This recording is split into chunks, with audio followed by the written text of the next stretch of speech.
Hello, नमस्कार दोस्तों, decode exam में आप सभी का स्वागत है।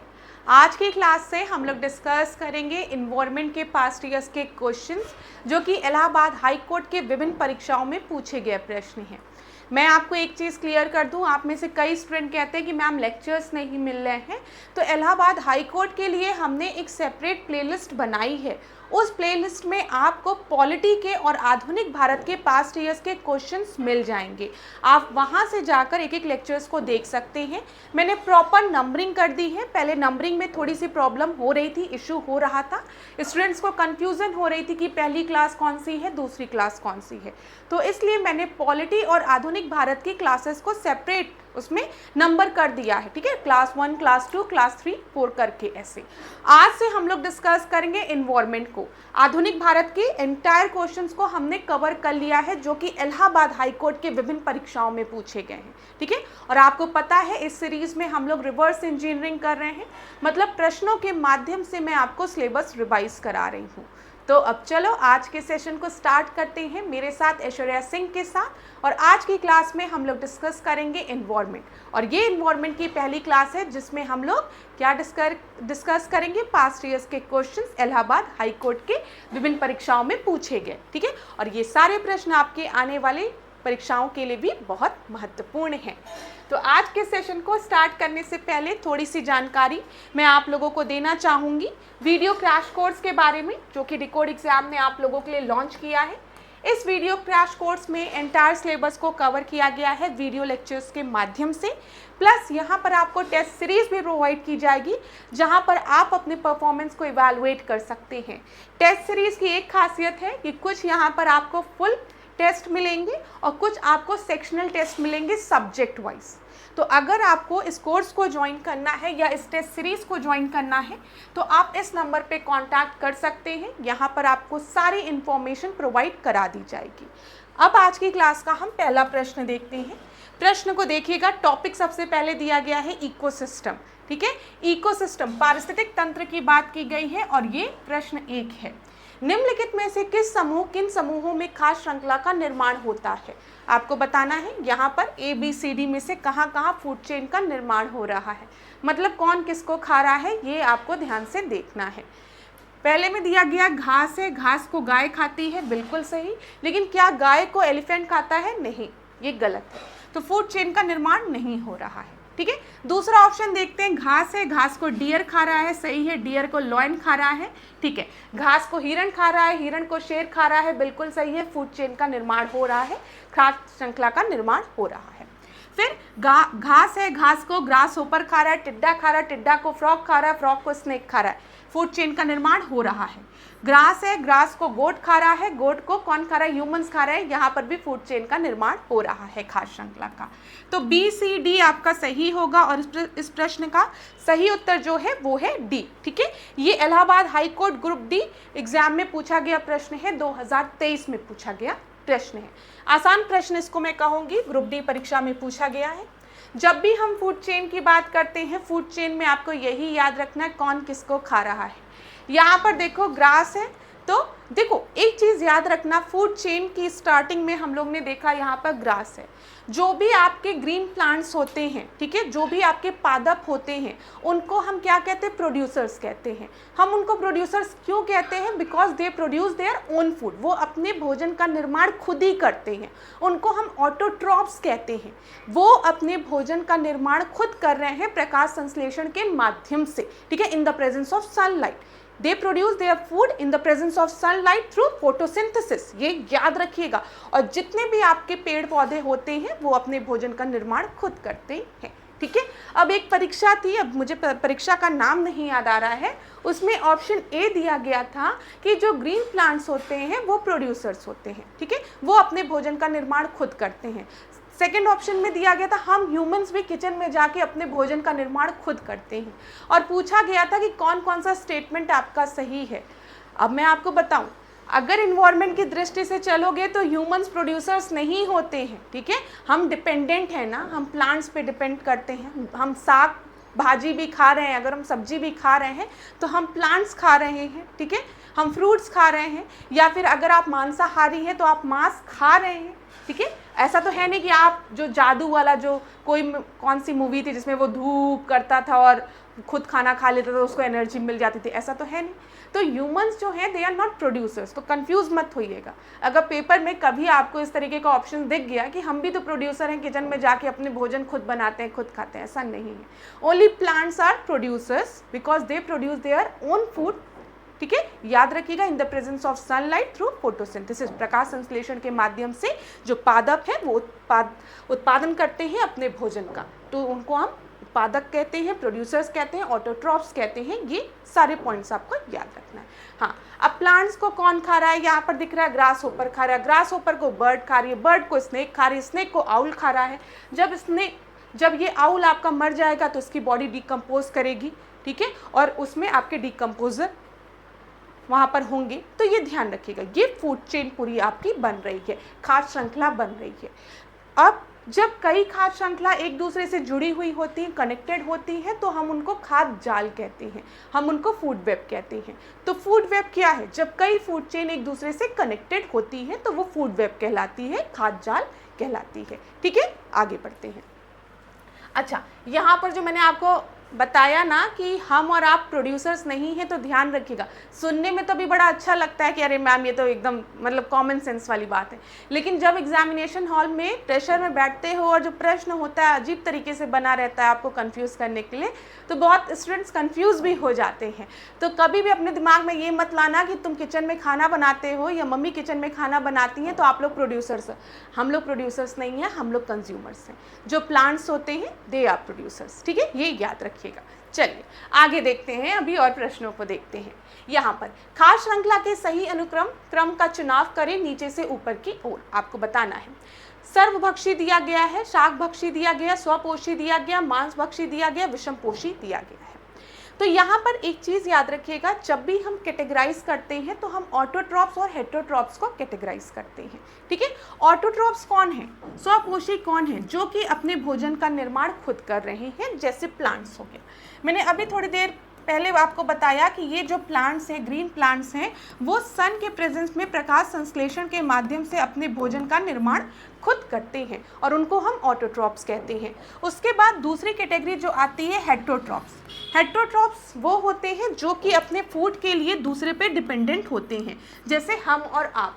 अब इसमें हो सकता है हम शाकाहारी हो, मांसाहारी हो, ठीक है, ये ध्यान रखिएगा, सर्वाहारी हो, ये डिपेंड करता है। लेकिन हम अपने भोजन जो है, हमें हमारा भोजन पेड़ पौधों से मिल रहा है या मांस से मिल रहा है, तो हम अपने भोजन का निर्माण खुद नहीं कर रहे हैं, ठीक है, हम दूसरे पे डिपेंडेंट हैं, तो हम उनको हेटेरोट्रॉप्स कहते हैं, विषमपोषी कहते हैं। तो यहाँ पर आप देखो, सबसे पहले तो आपको पता चल गया है, जब भी हम किसी फूड चेन की बात करेंगे या किसी पिरामिड की बात करेंगे तो बेस पे हमेशा कौन होता है, बेस पे ज़्यादातर आपके प्रोड्यूसर्स होते हैं, प्लांट्स होते हैं, ये याद रखिएगा, ठीक है। तो सबसे पहले तो ऑटोट्रॉप्स हो गए, ऑटोट्रॉप्स में आपके प्लांट्स आ गए, प्रोड्यूसर्स आ गए, ये चीज़ क्लियर है। तो यहाँ पर देखो सी कहाँ पर दिया गया, सबसे पहले डी ऑप्शन में दिया गया है। आँख बंद करके आप डी ऑप्शन को करेक्ट मार्क कर सकते हो।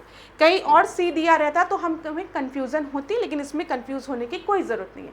सबसे पहले ऑटोट्रॉप्स दिया रहेगा, या तो प्रोड्यूसर्स दिए रहेंगे या तो प्लांट्स दिया रहेगा, और यहीं से आपकी फूड चेन स्टार्ट हो रही है। तो सी हो गया। सी के बाद हम देखेंगे हेटेरोट्रॉप्स। हेटेरोट्रॉप्स आपके कई तरीके के हो सकते हैं, हर्बीवोरस हो सकता है, ठीक है, फिर उसके बाद हम कह सकते हैं कार्निवोरस हो सकता है, ओमनिवोरस हो सकता है, मांसाहारी, शाकाहारी और सर्वभक्षी, ठीक है, सर्वाहारी जिसको बोलते हैं। तो डी आपका सही उत्तर है। आसान प्रश्न है ये। आगे बढ़े, चलो इकोलॉजी की बात की गई है। इकोलॉजी के अध्ययन को हम क्या कहते हैं, ये पूछा गया है। तो चलिए बताइए, ये ग्रुप सी परीक्षा में पूछा गया प्रश्न है। उस विधि का जिसमें जीव अपने परिवेश के साथ अंतःक्रिया करता है, ठीक है। फिर दिया गया है उन विधियों का जिसमें जीव एक दूसरे के साथ और अपने निर्जीव परिवेश के साथ अंतःक्रिया करता है। फिर आखिरी आपको दिया गया उस विधि का जिसमें जीव एक दूसरे के साथ अंतःक्रिया करता है, और पहला आपको दिया गया उस विधि का जिसमें जीव अपने परिवेश के साथ अंतःक्रिया करता है, पर्यावरण, और बी आपको दिया गया इन्वायरमेंटल वेरिएशन। तो यहाँ पर बताइए, देखिए इकोलॉजी की अगर हम बात करें तो एक टर्म आप समझिए, अभी हमने स्टार्टिंग में पारिस्थितिक तंत्र की बात की है, इकोसिस्टम की बात की है। मैं हमेशा अपने स्टूडेंट्स को एक चीज़ बताती हूँ कि जब भी आप इकोसिस्टम को डिफ़ाइन करेंगे तो यहाँ पर आपको दो कंपोनेंट को डिफ़ाइन करना बहुत ही ज़रूरी है। और वो दो कंपोनेंट कौन से हैं? एक है आपका एबायोटिक कंपोनेंट और एक है बायोटिक कंपोनेंट। हमेशा याद रखिएगा क्लास, इकोसिस्टम एक ऐसा सिस्टम है जिसमें कि बायोटिक और एबायोटिक कंपोनेंट दोनों होते हैं। मतलब आपके जैविक घटक और अजैविक घटक दोनों होने चाहिए, तभी एक इकोसिस्टम का फॉर्मेशन होगा। साथ ही साथ इनके बीच में एक इंटरेक्शन भी होना चाहिए, इंटरेक्शन भी होना चाहिए, तब एक सिस्टम बनेगा और हम उसको इकोसिस्टम कहेंगे। फॉर एग्जाम्पल, अगर मैं आपसे कहूँ कि एक सिस्टम है, ठीक है, एक जगह है जहाँ पर पानी है, पत्थर है, धूल है, मिट्टी है, कंकड़ है, हवा है, क्या वो एक इकोसिस्टम है? तो आप कहेंगे नहीं मैम, वो एक इकोसिस्टम नहीं है। मैं आपसे पूछूंगी क्यों नहीं है, तो आप कहेंगे आपने कहा हवा है, पानी है, धूल है, मिट्टी है, कंकड़ है, जितनी भी चीज़ों का आपने नाम लिया है ये सब एबायोटिक कंपोनेंट है, अजैविक घटक है। आपने कहीं पर भी जैविक घटक के नाम लिया ही नहीं है, तो एक इकोसिस्टम का तो निर्माण होगा ही नहीं। ठीक है, फिर मैंने आपसे कहा चलो दूसरा एग्जाम्पल मैं आपको देती हूँ। जानवर है, पक्षी है, हम हैं, आप हैं, आपके दोस्त हैं, आपके मित्र हैं, आपका परिवार है, ठीक है, सारे मेंबर्स खड़े हैं, एक इकोसिस्टम का निर्माण होगा। तब भी आप कहेंगे कि मैम एक इकोसिस्टम का निर्माण नहीं होगा। क्यों? क्योंकि आपने जितने भी नाम लिए हैं, पशु का, पक्षी का, हमारा, आपका, हम सब क्या हैं? जैविक घटक हैं। ठीक है, उसमें अजैविक घटक भी होना चाहिए। अब तीसरी बात सुनो, मैंने आपसे कहा कि मैंने एक मुट्ठी चीनी ली, ठीक है, और इस एक मुट्ठी चीनी को छोटी छोटी चींटियां और कीड़े मकोड़े खा रहे हैं, तो क्या यहाँ पर एक इकोसिस्टम बनेगा, एक पारिस्थितिक तंत्र का निर्माण होगा? तो आपका उत्तर होगा हाँ मैम होगा।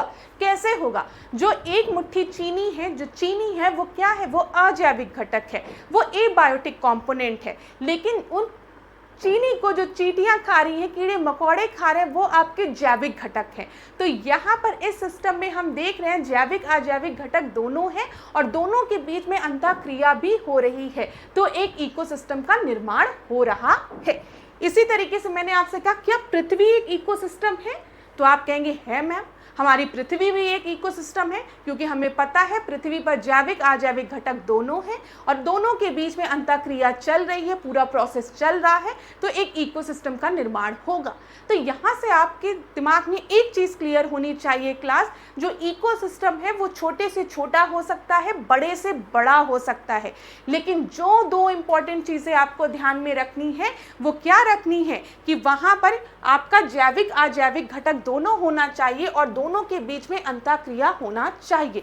अब ध्यान देना, ये जो प्रश्न मैं आपको बता रही हूँ ये Allahabad high court group C का प्रश्न है, ठीक है, ग्रुप सी एग्जाम का प्रश्न है। लेकिन सेम यूपीएससी ने भी प्रश्न पूछा था जिसमें इकोसिस्टम की बहुत सिमिलर डेफिनेशन दी गई थी और स्टूडेंट्स कंफ्यूज हो गए थे कि भाई कैसे बताएं कि कौन सा इकोसिस्टम है, कौन सा इकोसिस्टम नहीं है। तो बस आपसे जब भी इकोसिस्टम इकोलॉजी से रिलेटेड प्रश्न पूछे, आपको दोनों कंपोनेंट को ढूंढना है, जैविक अजैविक घटक दोनों को ढूंढना है उस डेफिनेशन में, और दोनों के बीच में एक अंतःक्रिया भी दिखानी है, इंट्रैक्शन भी दिखाना है, और वही ऑप्शन आपका मोस्ट करेक्ट ऑप्शन होगा, ध्यान रखिएगा। तो यहाँ पर देखो क्या दिया गया है, way in which organism interact with each other and with their non living surroundings. मतलब हम जब ऑर्गेनिज्म की बात कर रहे हैं तो हम जैविक घटकों की बात कर रहे हैं, हम लिविंग ऑर्गेनिज्म की बात कर रहे हैं, जिनके अंदर जीवन है, हम उनकी बात कर रहे हैं। दिया गया है जिस तरीके से वो एक दूसरे से इंटरैक्ट करते plus with their non living surroundings, मतलब वो अपने अजैविक घटकों के साथ क्या कर रहे हैं? इंटरैक्ट कर रहे हैं। तो ये एक इकोसिस्टम फॉर्म करेगा, और इसी इकोसिस्टम को जब हम स्टडी करते हैं तो हम उसको क्या कहते हैं? इकोलॉजी कहते हैं। तो ecology is a study of ways in which organism interact with each other and with their non-living surroundings। उन विधियों का जिसमें जीव एक दूसरे के साथ और अपने निर्जीव परिवेश के साथ अंतःक्रिया करता है। तो इस डेफिनेशन में आपको दोनों चीज दिख रही है, जैविक अजैविक घटक दोनों और दोनों के बीच में अंतःक्रिया हो रही है, तो इसी को हम इकोलॉजी कहते हैं। सी आपका सही उत्तर है, ध्यान रखिएगा। ये छोटी छोटी बातें जो ऐश्वर्या मैम आपको क्लास में बताती हैं, कभी कभी एक्सप्लेनेशन जो है वो थोड़ा बड़ा हो जाता है, लेकिन क्लास जब आप एग्जामिनेशन हॉल में प्रेशर में बैठते हैं तो यही छोटी छोटी मिस्टेक्स होती है, लेकिन जब दिमाग में कॉन्सेप्ट क्लियर रहेगा तो कभी भी मिस्टेक नहीं होगी, ये बात याद रखना। बहुत सी चीज़ें रटने की आवश्यकता होती है, जैसे अभी अब मुझे आपको बताना हो कि इन सब चीज़ों में आपको रटना क्या है, तो रटना आपको ये है कि इकोसिस्टम की बात किसने की है, एजी टांसले ने की है। लिख लो, एजी टांसले का नाम लिख लो यहाँ पर, अर्थर टांसले का नाम। पूछा जाता है कि इकोसिस्टम टर्म किसके द्वारा दिया गया है, एजी टांसले द्वारा दिया गया है। इसी तरीके से जब हम इकोलॉजी की बात करेंगे तो आपको याद रखना अर्नेस्ट हैकेल का नाम, ये लिख लो। ये आपको क्या करना है, ये दो चीजें आपको रटनी है, लेकिन इकोलॉजी क्या है, इकोसिस्टम क्या है, ये चीज आपको समझनी है, तो दोनों को समझते हुए चलिएगा। ये भी वहीं पर लिख लो, जब मैंने आपको समझाया तो लिख लो। जब इकोसिस्टम जो टर्म है ये किसके द्वारा दिया गया, एजी टांसले द्वारा दिया गया, विभिन्न परीक्षाओं में पूछा गया प्रश्न है ये। साथ ही साथ अर्नेस्ट हैकेल की बात करेंगे जब हम इकोलॉजी की बात करेंगे। क्लियर है? चलो आगे देखते हैं अगले प्रश्न को। सी देखो, निम्नलिखित में से कौन एक साधारण कार्य श्रृंखला के भाग है, आपको बताना है। यहाँ पर नीचे दिए गए विकल्पों में से सही उत्तर का चयन करिए आपको। तो ग्रास, ह्यूमन, एलिफेंट, वीट, गोट आपको यहाँ पर दिया गया है। फूड चेन के बारे में आपको यहाँ पर बताना है। तो फोर्थ का आप देख लीजिए, आपका सही उत्तर यहाँ पर क्या हो जाएगा, ग्रास है। ग्रास को सबसे पहले ग्रास है, यहाँ पर भी ग्रास दिया गया, ये भी दिया गया है। ग्रास को बी, गेहूं दिया गया, उसके बाद दिया गया एलिफेंट। खास श्रृंखला बन रही है, नहीं बन रही है। फिर यहाँ पर देखो ई क्या दिया गया है, एलिफेंट दिया गया है, फिर उसके बाद गोट दिया गया, ना नहीं बन रही है। यहाँ पर ग्रास दिया गया है, फिर ह्यूमन दिया गया है, फिर एलिफेंट, नहीं। घास है, ठीक है, घास को कौन खा रहा है, गोट खा रहा है, गोट को कौन खा रहा है, ह्यूमंस खा रहे हैं। यहाँ पर एक खास श्रृंखला का निर्माण हो रहा है। समझ में आया ना, कौन किसको खा रहा है उसी को पूछा गया है, तो आपका डी सही होगा। घास है, घास को बकरा खा रहा है, बकरे को कौन खा रहा है, ह्यूमंस खा रहे हैं, ठीक है। डी आपका सही उत्तर है। इलाहाबाद हाईकोर्ट ड्राइवर परीक्षा एग्जाम 2022 में पूछा गया है। अब इस प्रश्न को देखो, ये क्या है, इलाहाबाद हाईकोर्ट आरओ परीक्षा में पूछा गया प्रश्न है, इसीलिए थोड़ा सा लेवल अच्छा है। डैश प्रजाति एक जीव है जो एक संपूर्ण परितंत्र को परिभाषित करने में मदद करती है। Dash species is an organism that help to define an entire ecosystem. Keystone, flagship, umbrella या फिर इंडिकेटर स्पीशीज। यहाँ पर आपका सही उत्तर क्या होगा। अब पहले मैं इसको डिफाइन कर देती हूँ कि कीस्टोन क्या होता है, अम्ब्रेला क्या होता है, और आपका इंडिकेटर स्पीशीज कौन सी होती है।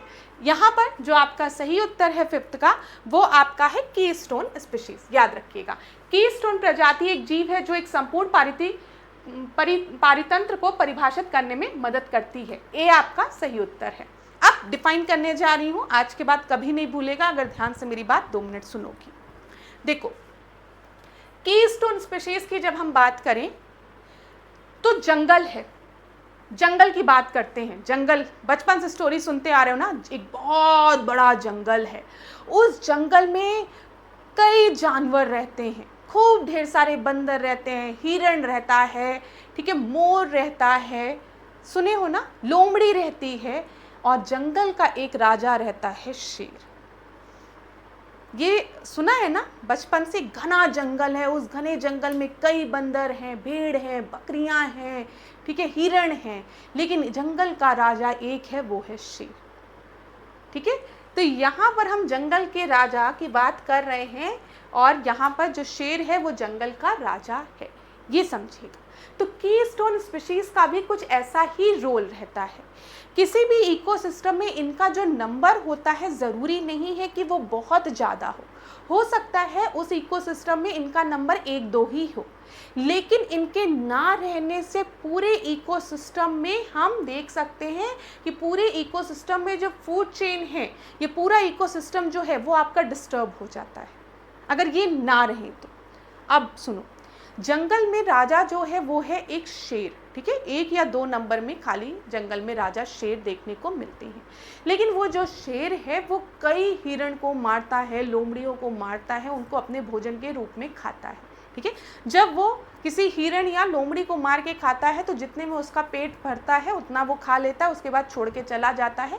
जो जंगल के और जानवर होते हैं, मांसाहारी जानवर होते हैं, वो उनके मांस को, बचे कुचे मांस को खा जाते हैं, ठीक है। तो यहाँ पर एक फूड चेन चलती है। अभी यहीं पर अगर मैं जंगल के राजा शेर को हटा दूं तो मतलब जो हिरण हैं उनको मारने के लिए जंगल में कोई है ही नहीं है, समझ लो ऐसे एग्जाम्पल के लिए। तो उनकी संख्या जो है वो बहुत तेजी से बढ़ने लगेगी। जब हिरण की संख्या बहुत तेजी से बढ़ने लगेगी तो घास जो है, जो घास है, जो ऐसे छोटे छोटे जो घास हैं, उनकी मात्रा बहुत तेजी से बढ़ने लगेगी।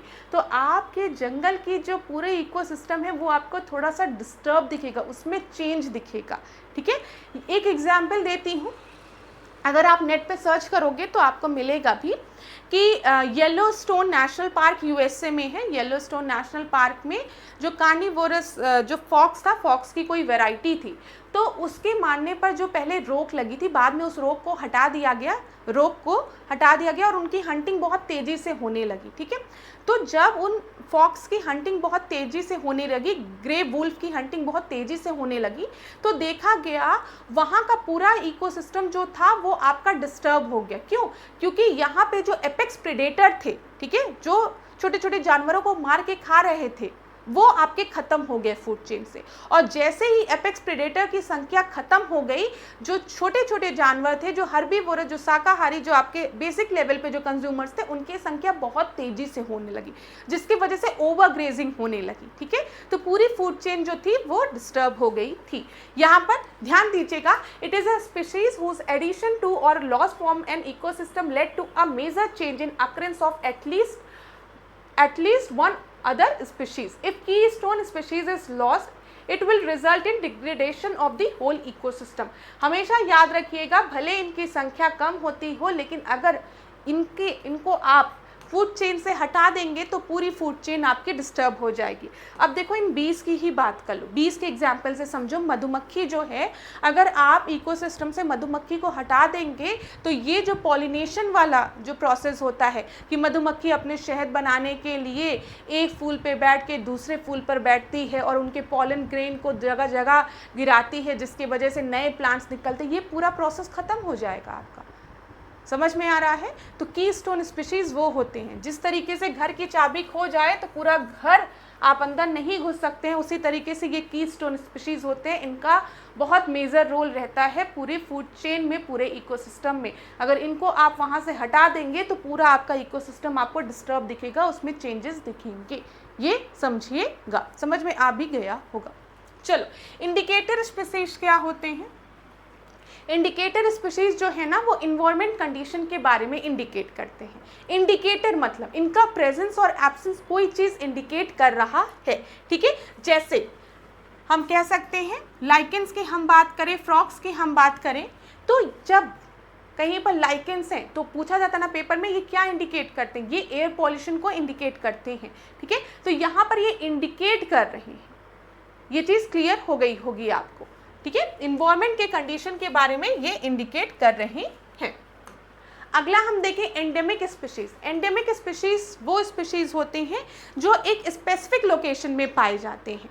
जैसे अगर आपसे कोई बोले कि लॉयन टेल्ड मकाऊ की अगर मैं आपसे बात करूं, लॉयन टेल्ड मकाऊ एक बंदर होता है, ठीक है, जिसका कि चेहरा जो होता है ना वो बंदर होता है, लॉयन टेल्ड मकाऊ। ये ध्यान रखिएगा, जिसका कि चेहरा शेर की तरह होता है, लॉयन की तरह होता है, इसीलिए हम उसको लॉयन टेल्ड मकाऊ कहते हैं। मैं आपको अगर कहूँ कि लॉयन टेल्ड मकाऊ वहाँ पाया जाता है तो आप तुरंत कहेंगे कि मैम आप वेस्टर्न घाट की बात कर रही हैं। मैं कहूँगी कैसे पता? क्योंकि लॉयन टेल्ड मकाऊ जो है वो एंडेमिक है, मतलब वो उसी रीजन में ही खाली पाया जाता है, एक स्पेसिफिक जियोग्राफिकल कंडीशन में ही ये स्पीशीज पाए जाते हैं। समझ में आया?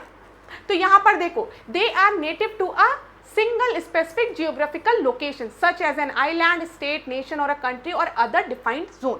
मतलब एक specific location में ही ये आपको देखने को मिलते हैं। ये चीज़ आपको समझ में आ गई होगी। जैसे जब हम लॉयन टेल्ड मकाऊ की बात करते हैं, ऐसा बंदर जिसका कि जो चेहरा है वो शेर की तरह है, तो जैसे ही मैं लॉयन टेल्ड मकाऊ की बात करूंगी आप तुरंत कहेंगे मैम आप वेस्टर्न घाट की बात कर रही हैं ना, क्योंकि लॉयन टेल्ड मकाऊ तो वेस्टर्न घाट में ही देखने को मिलते हैं। अगर मैं आपसे नीलगिरी तहर की बात बात करूं तो आप तुरंत कहेंगे कि मैम आप वेस्टर्न घाट की बात कर रही हैं, ठीक है, क्योंकि ये वहीं पाए जाते हैं। इसी तरीके से रेड पांडा ईस्टर्न हिमालय में पाए जाते हैं। तो ये चीज़ क्लियर हो गई होगी आपको, ठीक है, कि एंडेमिक मतलब एक स्पेसिफिक लोकेशन से ही ये बिलोंग करते हैं, वहीं पर ये पाए जाते हैं। फिर देखो इन्वेसिव एलियन स्पीशीज़ की बात करते हैं। ये जो स्पीशीज़ हैं ये कहीं बाहर से आए हैं और जिस एरिया में ये आए हैं वहाँ पे सबको मार पीट डाले हैं, बस ऐसे समझो। कोई बाहर से गुंडा आया है और आपके क्षेत्र में आने के बाद वहाँ के लोगों को एकदम परेशान करके रख दिया है, तो हम उनको इन्वेसिव एलियन स्पीशीज़ कहेंगे। एलियन मतलब जो जिस एरिया में जो वो आया है वहाँ के लिए एलियन है, वहाँ से नहीं बिलोंग करता, कहीं और से वो आया है। इन्वेसिव मतलब डिस्ट्रॉय कर रहा है, चीज़ों को खराब कर रहा है, अटैक कर रहा है, ठीक है। तो इन्वेसिव एलियन स्पीशीज वो हो गई। इसमें आपके फॉल आर्मी वॉर्म्स हो गया, यूकालिप्टस हो गया, ठीक है, लांटाना हो गया, एक्सेट्रा। ये चीज़ क्लियर हो गई होगी। तो यहाँ पर क्लास समझ में आया कि स्टोन स्पीशीज एक ऐसी प्रजाति होती है, एक ऐसा जीव होता है जो संपूर्ण पारिस्थितिक तंत्र को परिभाषित करने में मदद करता है, ठीक है, क्लियर है। फ्लैगशिप, अम्ब्रेला और इंडिकेटर स्पीशीज जो कि इंडिकेट करता है कि इन्वायरमेंट की हेल्थ कैसी है, ठीक है, इंडिकेट करता है। अम्ब्रेला स्पीशीज मतलब, अब देखो अम्ब्रेला का काम क्या होता है, अगर कहीं पर भी हम अम्ब्रेला की बात करते हैं तो आपके दिमाग में आता है जो कि रेनफॉल से हमें क्या कर रहा है, प्रोटेक्ट कर रहा है। तो ऐसे ही अम्ब्रेला स्पीशीज होते हैं। अगर कहीं पर हमने कहा कि हम एक टाइगर रिजर्व खोल रहे हैं, ठीक है, टाइगर रिजर्व में जहाँ पर जो टाइगर हैं उनको हम प्रोटेक्शन प्रोवाइड कर रहे हैं, तो टाइगर वहाँ के लिए अम्ब्रेला स्पीशीज़ है। इस अम्ब्रेला स्पीशीज़ में हमने टाइगर को रखा, तो जब हम टाइगर रिजर्व बना रहे हैं तो वहाँ पर खाली हम टाइगर को ही संरक्षण नहीं देंगे उस टाइगर रिजर्व में, और भी जो स्पीशीज़ वहाँ पर होंगे उनको भी तो संरक्षण मिलेगा। जैसे एक एलिफेंट रिजर्व की हम बात कर देते हैं, तो एलिफेंट रिजर्व में हम खाली एलिफेंट को संरक्षण नहीं देंगे, एलिफेंट रिजर्व में जो वहाँ पर और स्पीशीज रह रहे हैं उनको भी ऑटोमेटिकली संरक्षण मिल जाएगा। तो वहाँ के लिए एलिफेंट एक अम्ब्रेला स्पीशीज हो गई। जब हम इनको प्रोटेक्ट करेंगे तो ऑटोमेटिकली जो और स्पीशीज इनके साथ वहाँ पर रह रहे हैं उनको भी प्रोटेक्शन मिल जाएगा, वो भी ऑटोमेटिकली अम्ब्रेला के अंदर आ जाएंगे, ठीक है, क्लियर है। चलो, फ्लैगशिप स्पीशीज मतलब क्या है, जैसे हमने एक चेहरा ले लिया, एक किसी स्पीशीज का चेहरा ले लिया और उस चेहरे को हमने अपना रोल मॉडल बनाते हुए सबके प्रोटेक्शन की बात कर दी, ठीक है। अब यहाँ पर फ्लैगशिप स्पीशीज में ऐसे समझो कि जैसे कई बार हम देखते हैं, हम आपको ऐसे एग्जाम्पल के थ्रू समझा रहे हैं, किसी सेलिब्रिटीज़ को एज अ चेहरे के रूप में हम लेते हैं। जैसे जब बात करते हैं टीबी के बारे में जागरूकता फैलाने के लिए किसी सेलिब्रिटी को अमिताभ बच्चन को ले लिया गया, कोविड-19 कोरोना के समय में उनको ले लिया गया, तो वो क्या कर रहे थे, वो उस रोग से ग्रसित नहीं थे लेकिन वो लोगों को उससे अवेयर कर रहे थे। इसी तरीके से फ्लैगशिप स्पीशीज़ में क्या किया जाता है, एक स्पेसिफिक जानवर को, स्पीशीज़ को एज अ चेहरे के रूप में ले लिया जाता है और उसके तहत उसको एक चेहरा बनाकर सबके प्रोटेक्शन की बात की जाती है। ये चीज़ क्लियर हो गई होगी। कहीं पर भी डाउट होगा तो बताइएगा ज़रूर क्लास। जब पहली बार आप इन्वायरमेंट पढ़ते हैं तो कई बार इन सब टॉपिक्स में दिक्कत होती है, लेकिन मैंने आपको समझाने का प्रयास किया। अगर दिक्कत हुई होगी तो कमेंट बॉक्स में बेझिझक मुझे बताना ज़रूर, नेक्स्ट क्लास में और ट्राई करूँगी कि आसान माध्यम से आपको समझा दूँ। खास श्रृंखला की बहुपारस्परिक क्रिया क्या कहलाती है, multiple interaction of food chain makes, मैंने आपको बताया है। जब कई फूड चेन एक दूसरे के साथ कनेक्टेड होते हैं तो वो फूड वेब बनाते हैं, खाद्य जाल का निर्माण करते हैं। इलाहाबाद हाईकोर्ट आरओ परीक्षा 2022 में पूछा गया प्रश्न है।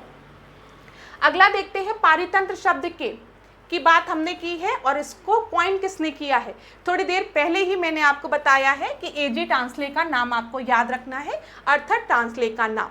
इलाहाबाद हाईकोर्ट आरओ परीक्षा 2022 में पूछा गया प्रश्न है। ए आपका बिल्कुल सही है, ध्यान रखिएगा। अब कितनी ऊर्जा एक पोषीय स्तर से दूसरे पोषीय स्तर तक जाने में परिवर्तित होती है, how much energy is transferred from one trophic level to other trophic level, transfer की बात की गई है। तो यहाँ पर ध्यान दीजिएगा क्लास, आप लोग को पेपर में के लिए पढ़ाया जाता है एनर्जी पिरामिड, ठीक है, ध्यान रखिएगा। सबसे पहला प्रश्न बनता है कि एनर्जी पिरामिड जो है वो अपराइट होता है, कभी भी आपका जो एनर्जी पिरामिड है वो आपका इन्वर्टेड नहीं होगा। पेपर में कभी भी दे ऊर्जा का जो पिरामिड है वो इन्वर्टेड भी हो सकता है, तो आप उस स्टेटमेंट को तुरंत गलत करेंगे। एनर्जी पिरामिड जो है वो हमेशा सीधा होता है, ऊर्जा का पिरामिड जो है वो हमेशा सीधा होता है।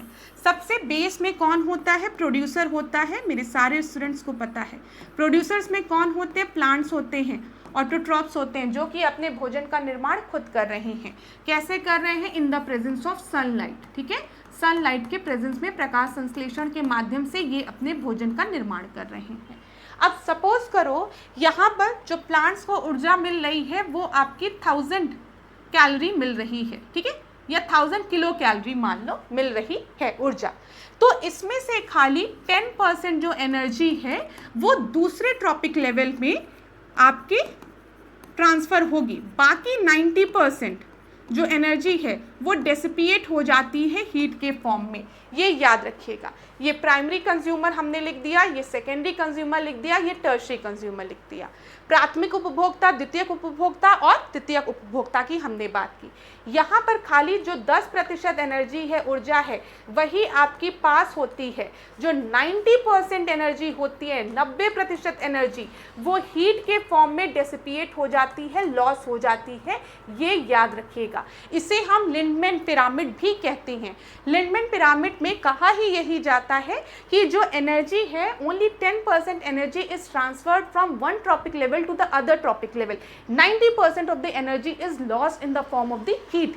ये याद रखिएगा, ठीक है। खाली 10% ऊर्जा एक लेवल से दूसरे लेवल में आपकी ट्रांसफर होती है, बाकी 90% एनर्जी हीट के फॉर्म में डिसिपिएट हो जाती है, लॉस हो जाती है। ये आपका एनर्जी पिरामिड में बोला गया, और यह एनर्जी पिरामिड हमेशा आपका अपराइट होता है।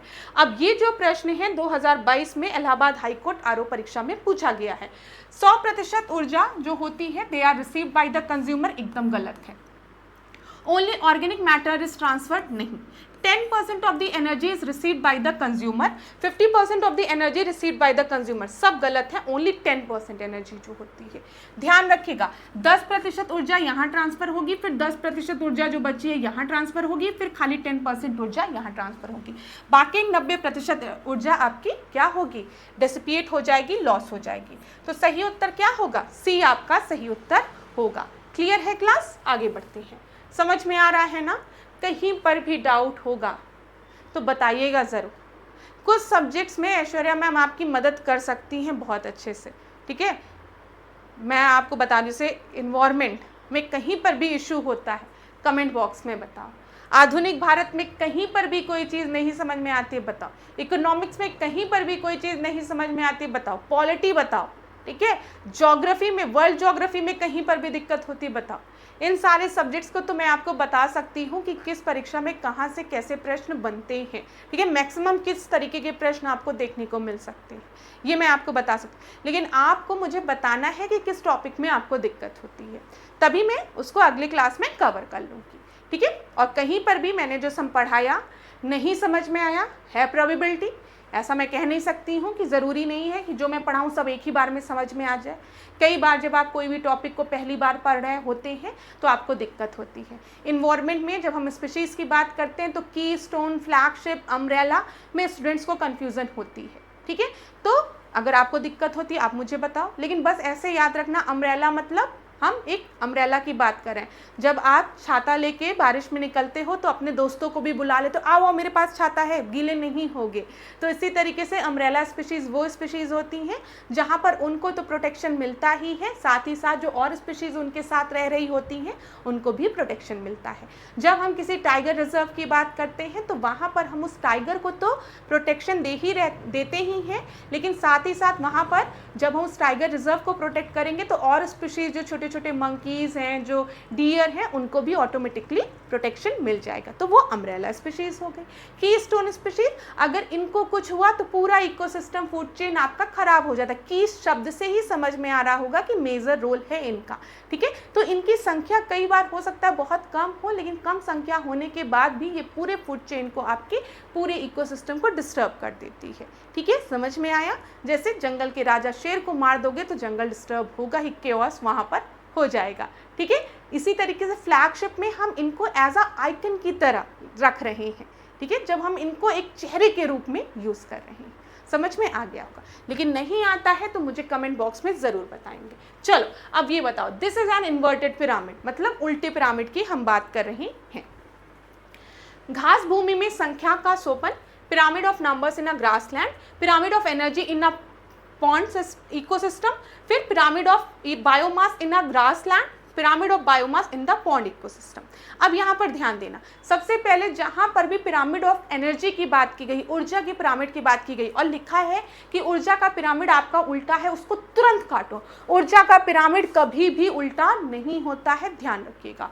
तो यहाँ पर बी ऑप्शन तो आपका होगा ही नहीं, ठीक है, ये चीज़ क्लियर है। Pyramid of numbers in a grassland की अगर हम बात करें, अब तुम खुद सोचो, एक ग्रासलैंड है, उसमें अगर हम प्रोड्यूसर्स की संख्या देखेंगे, पादप की संख्या देखेंगे ग्रासलैंड में, तो वो बहुत ही ज़्यादा होगी। किसी घास के मैदान में चले जाओ और मैं आपको एक टास्क दूँ कि चलो घास को गिनो, तो आप कहेंगे ऐश्वर्या मैम आप पागल हो गई हैं क्या, मतलब घास को कैसे गिनूँ मैं, एक घास के मैदान में आप मुझसे कह रही हैं कि घास को गिनो, कैसे गिन लूँ, इतनी ज़्यादा घास है, नहीं गिन सकता, नहीं मैम जाइए, हम आपका काम नहीं कर सकते हैं। तो पिरामिड ऑफ नंबर्स अगर हम ग्रासलैंड में देखेंगे तो यहाँ पर तो प्रोड्यूसर की संख्या बहुत ही ज़्यादा है, कितने घासों को गिनोगे, हाँ। फिर उसके बाद इस घास को खाने वाले टिड्डों की संख्या, हाँ, घास से कम होगी, ये बिल्कुल सही है। इस टिड्डों को खाने वाले मेढक की संख्या उनसे कम होगी, उस मेढक को खाने वाले स्नेक की संख्या उससे कम होगी, और उस स्नेक को खाने वाले ईगल की, हॉक की संख्या उनसे कम होगी, ये बात तो सही है। तो पिरामिड ऑफ नंबर्स जो है वो ग्रासलैंड में, घास के मैदान में आपका एकदम सीधा होगा, कोई भी दिक्कत नहीं हो रही होगी, क्योंकि घास की संख्या बहुत ज़्यादा है, उससे कम टिड्डों की संख्या, टिड्डों से कम फ्रॉक्स की संख्या, फ्रॉक्स से कम स्नेक की संख्या, स्नेक से कम आपके जो ईगल है उसकी संख्या है। तो pyramid of number in a grassland जो है वो आपका सीधा पिरामिड होगा, इन्वर्टेड पिरामिड नहीं होगा। Pyramid of biomass in a grassland की अगर हम बात करें, ठीक है, और लास्ट बचा है pyramid of biomass in a pond ecosystem. अब देखो बायोमास मतलब क्या होता है, ध्यान देना क्लास जो बता रही हूँ। बायोमास मतलब हम ड्राई वेट की बात कर रहे हैं, ठीक है, ड्राई वेट की, ऐसे समझो थोड़ा सा। अब कोई भी जानवर है, एक वेल ले लो, बड़ी सी मछली वेल ले लो, ठीक है, वेल समझ लिए ना, वेल, तो बड़ी सी मछली वेल है, उसके अंदर कितना, सोचो कितना फैट है ना, कितना उसके अंदर मांस है। अब उसके अंदर जो मांस है उसका आप ड्राई वेट निकाल लो, जो लिक्विड है उसको हटा दो, वाटर कंटेंट को हटा दो, लेकिन तब भी उसका कुछ भारी होगी ना, भारी भंकम वेल होगी ना, हमारा आप उठा तो सकते नहीं है। लेकिन उसी एक्वेटिक सिस्टम में, उसी जलीय पारिस्थितिक तंत्र में अगर मैं आपसे कहूँ कि छोटे छोटे जू प्लैंक्टॉन्स को एक साथ उठाओ, या आप क्या करो फाइटोप्लैंक्टॉन्स को उठाओ, तो ये असंख्य संख्या में है, बहुत ज़्यादा संख्या में, लेकिन इनका वेट कुछ भी नहीं, एल्गीज का वेट कुछ भी नहीं है उस वेल के सामने। समझ में आ रहा है?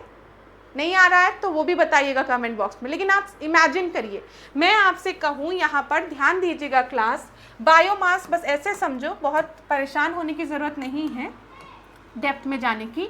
जब भी मैं आपसे बायोमास की बात करूंगी तो बायोमास मतलब हम ड्राई वेट की बात कर रहे हैं, जो भी उनका जो ड्राई वेट है, वाटर कंटेंट उनकी बॉडी से रिमूव करने के बाद जो ड्राई वेट है हम उसकी बात कर रहे हैं। अब मैंने आपसे कहा मुझे एक बात बताओ, यहाँ पर जो एक वेल है उसके बायोमास की हम बात कर रहे हैं, और छोटे छोटे फाइटोप्लैंक्टॉन्स हैं, मतलब फाइटोप्लैंक्टॉन्स मतलब क्या है, माइक्रोस्कोपिक प्लांट्स की मैं बात कर रही हूँ, जो कि बहुत ही छोटे प्लांट्स हैं, माइक्रोस्कोपिक प्लांट्स की मैं बात कर रही हूँ, उनको हम फाइटोप्लैंक्टॉन कहते हैं।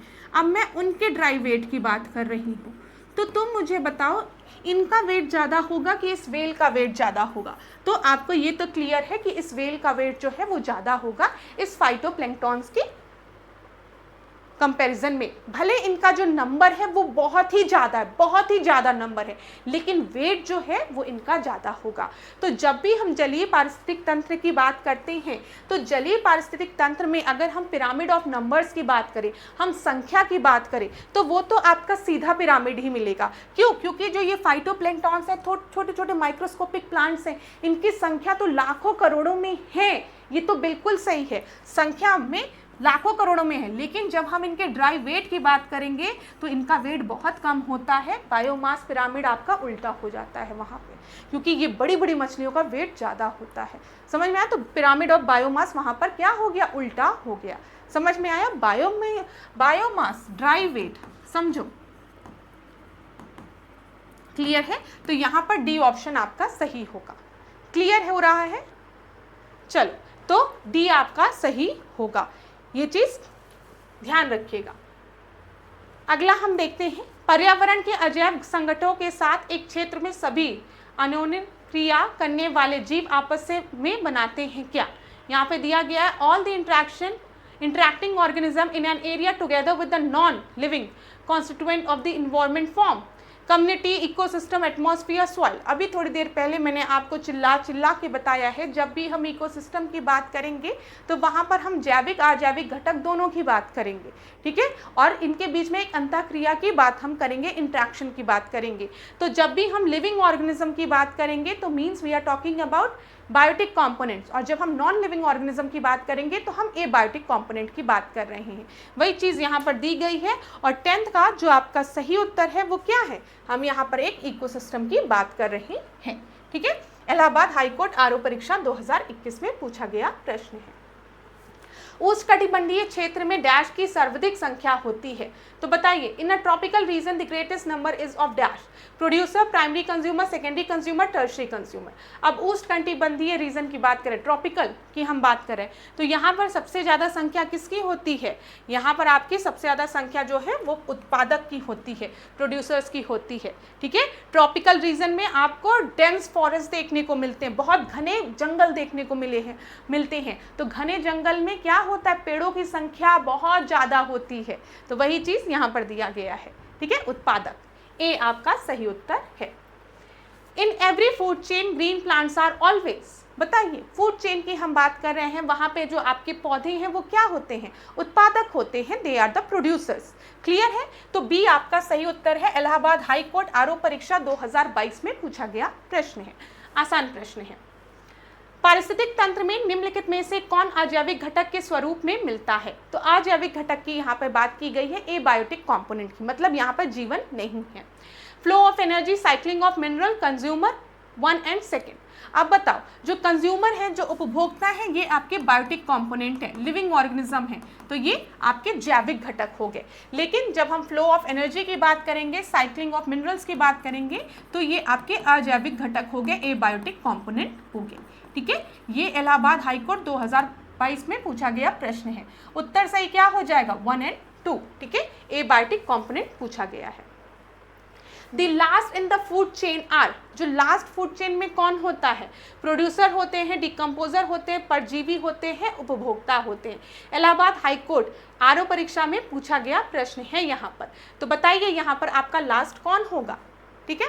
तो 14th का जो आपका सही उत्तर है वो क्या है? लास्ट आपके डिकम्पोजर होंगे, अपघटक होंगे। मैंने आपको स्टार्टिंग में बताया था कि सपोज करो जो घास है, घास को कौन खा रहा है? टिड्डा खा रहा है। टिड्डा को कौन खा रहा है? मेढक खा रहा है। मेढक को कौन खा रहा है? सांप खा रहा है। सांप को कौन खा रहा है? ईगल खा रही है। ईगल मरेगी तो उसकी बॉडी को डिकम्पोज कौन करेगा? डिकम्पोजर करेंगे, ठीक है। तो यहाँ पर आपका लास्ट कौन हो जाएगा? अपघटक हो जाएंगे। बी आपका सही उत्तर है। अगला देखते हैं, आहार श्रृंखला में डैश को मृतोपजीवी भी कहा जाता है, उत्पादक को, उपभोक्ता को, परजीवी को या फिर अपघटक को। तो यहाँ पर आपको क्लियर हो गया होगा, जो आपका सही उत्तर है वो है डिकम्पोजर, ठीक है। ये जो है, जो डिकम्पोजर होते हैं वो आपके जो डेड बॉडीज होती हैं, ठीक है, एनिमल्स की, या फिर हम कहें प्लांट भी आपका सड़ता गलता है, अपघटन क्रिया का कार्य डिकम्पोजर कहते हैं, ठीक है। इनको सेप्रोफाइट्स कहते हैं, मृतोपजीवी कहा जाता है इनको, डिकम्पोजर को। सी जो है वो सही उत्तर है। 16th क्वेश्चन को अब हम यहाँ पर देखते हैं, क्या दिया गया है। Accumulation of non-biodegradable pesticide in food chain in increasing amount at each higher trophic level may be called as जैव, गैर जैव अपघटित पीड़क नाशकों का एक खास श्रृंखला में प्रत्येक पोषीय स्तर पर बढ़ती हुई मात्रा एकत्रित होने को क्या कहा जाता है। एक्यूमुलेशन की बात यहाँ पर की गई है, ध्यान दीजिएगा, ठीक है। Accumulation of non biodegradable pesticide in the food chain in increasing amount at each higher trophic level में बी कॉल्ड एस। अब जो चीज़ समझाने जा रही हूँ उसको आप लोग एकदम ध्यान से सुनेंगे, ठीक है, जो बताने जा रही हूँ। 2 टर्म्स होते हैं क्लास, एक होता है बायो मैग्निफिकेशन, ठीक है, और एक होता है बायो एक्यूमुलेशन। यहां पर जब भी हम बायो मैग्निफिकेशन की बात करेंगे तो हम इसको डिफाइन करते हैं with respect of food chain, ठीक है, खाद्य श्रृंखला को ध्यान में रखते हुए। बायो एक्यूमुलेशन की जब हम बात करेंगे तो हम समय को ध्यान में रखेंगे। अब देखो, फूड चेन की हमने बात की, मैंने आपसे कहा जो ग्रास है उसको कौन खा रहा है, ग्रास होपर खा रहा है, ठीक है, टिड्डा खा रहा है।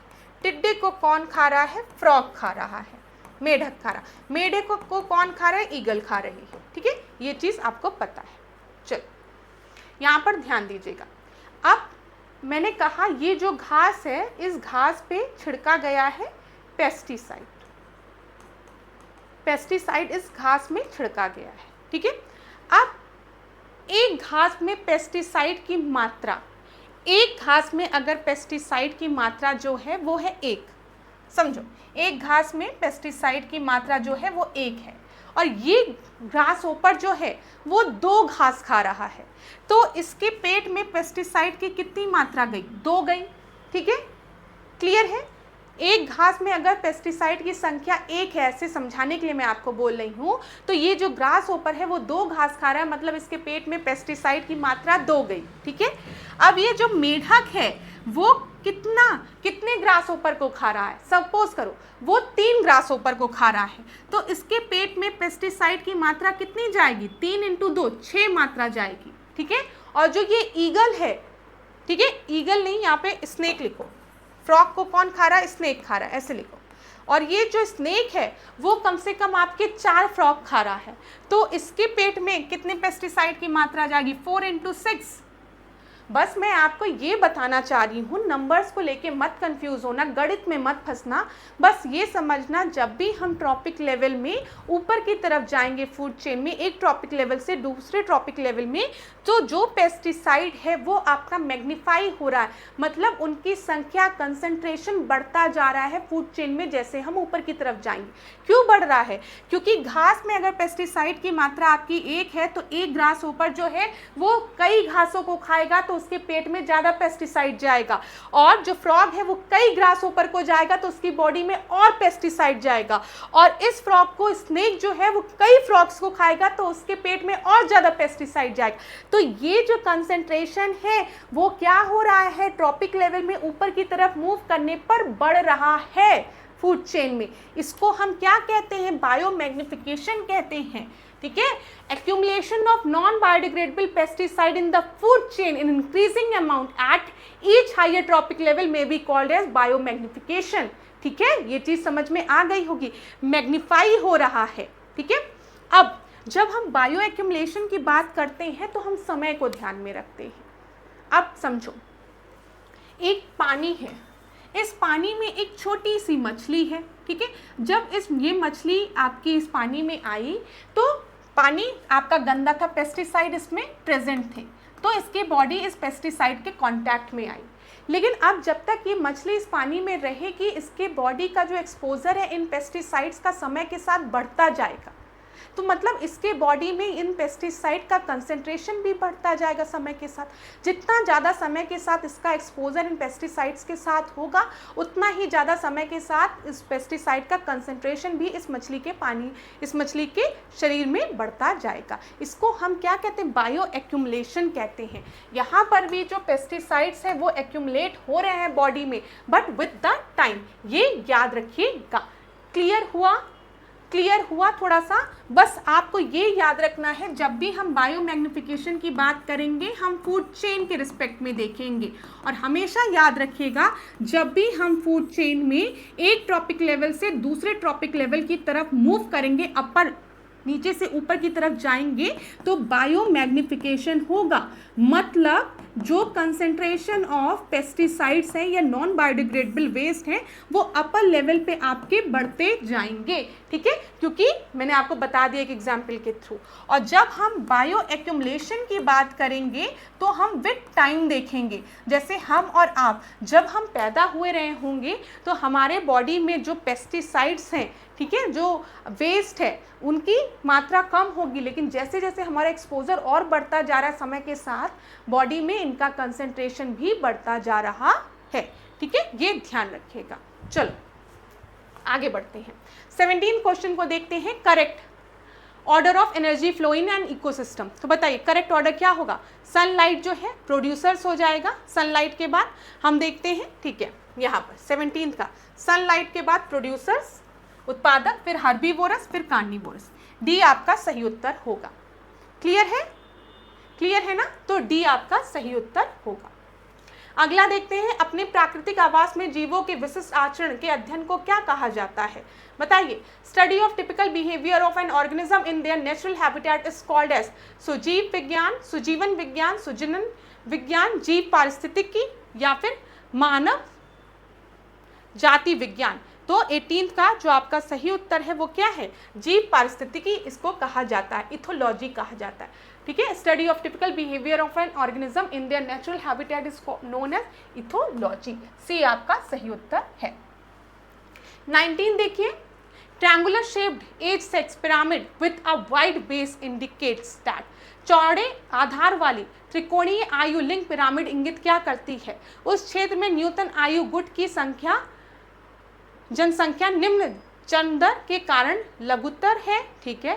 The region has a smaller population of lower age group due to low birth rate. The region has zero population of lower age group with low birth rate. The region has larger population in lower age group due to high birth rate. The region has a lower population of higher age due to low birth rate. अब यहाँ पर ध्यान दीजिएगा, यहाँ पर triangular shaped sex pyramid की बात की गई है 19th।